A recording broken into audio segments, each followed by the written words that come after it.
Big Boss Malayalam season 7 morning task കൊടുത്തിട്ടുണ്ടായിരുന്നു. Morning ടാസ്കിൽ എല്ലാവരും അവനവൻ വിജയമായിട്ട് കരുതുക, എന്നിട്ടൊരു പ്രസ് മീറ്റ് വിളിക്കുക. പ്രസ് മീറ്റിൽ ചോദ്യങ്ങൾ ചോദിക്കുമ്പം അതിനനുസരിച്ചുള്ള ചോദ്യങ്ങൾ ആൻസർ പറയുക എന്നുള്ളതായിരുന്നു. എന്നത്തെയും പോലെ അനീഷാണ് വന്നിട്ടുണ്ടായിരുന്നത്. അനീഷ് പറഞ്ഞത് കാര്യങ്ങളൊക്കെ പറഞ്ഞതിന് ശേഷം എല്ലാവരും സീരിയസ് ചോദ്യങ്ങളാണ് ചോദിച്ചത്. അതിൽ വന്നിട്ട് ചോദിച്ചത് നിങ്ങളുടെ സ്കൂളിന് എത്ര നിങ്ങൾ ഡൊണേറ്റ് ചെയ്യുമെന്നാണ്.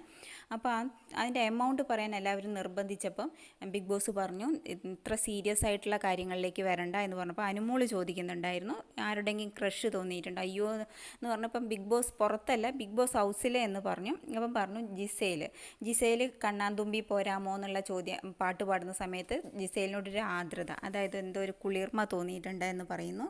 ലവോ അങ്ങനെയൊന്നുമല്ല. അപ്പോൾ ആര്യനൊക്കെ എല്ലാവരും ചിരിക്കുമ്പോൾ ആര്യനൊക്കെ വന്നിട്ട് അടിക്കാനൊക്കെ പോകുന്നതായിട്ട് കാണിക്കുന്നു. അത് ഫണ്ണായിട്ട് എടുത്തത്. പിന്നീട് മേക്കപ്പ് ചെയ്യുമ്പോൾ അനുമോളോട് ഒരു ഇഷ്ടം തോന്നിയിട്ടുണ്ടെന്ന് പറയുന്നു. അനുമോളോട് ലവോ ഫ്രണ്ട്ഷിപ്പോ ഒന്നുമല്ല, ഒരു ഇഷ്ടം തോന്നിയിട്ടുണ്ട് എന്ന് പറയുന്നു. ഞാൻ വിചാരിച്ചു ആദിലേനോട് പറയുമായിരിക്കുന്നു, പക്ഷെ പറഞ്ഞിട്ടില്ല. പിന്നീട് ഫണ്ണായിട്ട് എടുത്തു എല്ലാവരും. നിവിൻ വന്നപ്പോൾ ആരും മൈൻഡ് ചെയ്യാതിരിക്കരുന്ന് ഫണ്ണായിട്ട് എടുത്തു. ആര്യനും ഫണ്ണാക്കിയിട്ട് എടുത്തിട്ടുണ്ടായിരുന്നു. സാബുമാൻ പറഞ്ഞു പട്ടായ ഗേൾസിൻ്റെ കൂടെ പുറത്തു പോകും, അക്ബർ പാട്ടിൽ ശ്രദ്ധിക്കും, അങ്ങനെ കുറേ കാര്യങ്ങളാണ് പറഞ്ഞിട്ടുള്ളത്. അനുമോളോട് അനീഷ് ചോദിക്കുന്നുണ്ടായിരുന്നു എന്തുകൊണ്ട് ആ പൂവുള്ള ബെഡ് തിരഞ്ഞെടുത്തു ആദ്യം തന്നെയെന്ന്. അപ്പം പറയുന്നുണ്ട് ഞാൻ എപ്പോഴും എവിടെയെങ്കിലും പോയാൽ കട്ടിൽ പോസിറ്റീവ് എനർജിയുള്ള സ്ഥലങ്ങൾ തിരഞ്ഞെടുക്കും, അതാണെന്ന് പറയുന്നു. അങ്ങനെ നല്ല നല്ല ക്വസ്റ്റ്യൻസൊക്കെ ചോദിച്ചു. നിങ്ങൾക്ക് എന്താണ് ഇഷ്ടപ്പെട്ടത് നിങ്ങൾ കമൻറ്റ് ചെയ്യൂ കേട്ടോ.